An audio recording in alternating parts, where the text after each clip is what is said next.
So, ngayon, magta-try tayo nung sinasabi nila yung viral ngayon na gallstone removal in natural way.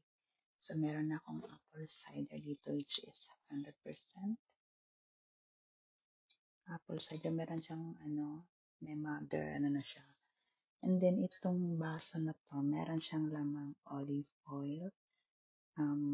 Ganito karami ng ganito lang karami. Lagay ko na olive oil, tapos half ng lemon, kalahating lemon, piniga ko yon, tinanggal ko yung kanyang buto. So, iinom muna natin. Dadagdagan ko lang siya ng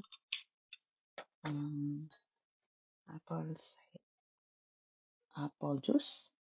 Apple vinegar? Apple juice pala. Ito. Tingnan ko lang kung ano yung magiging result, guys. This is my first time i-mix natin siya. Mix, mix, mix, mix. Sabi nila for 3 days daw ang effect. So, tapos na rin akong kumain. 6:10 ako tapos kumain. And then now is 8:36. So, magto 2 hours na. Yun ang sabi, kailangan 2 hours bago ka iinom nito. Ayan, nahalo na natin. Pwede natin inumin.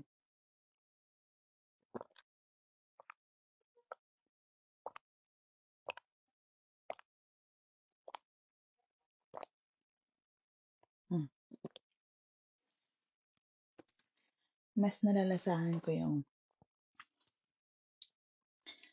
apple juice at saka yung olive oil.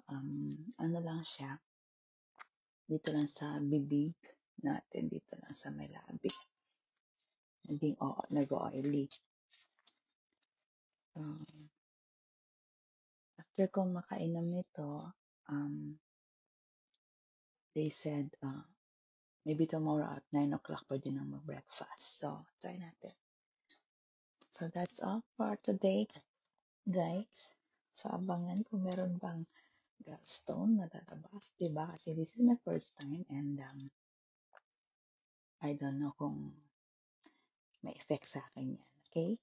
So, thank you so much for watching, guys. God bless everyone. Good night.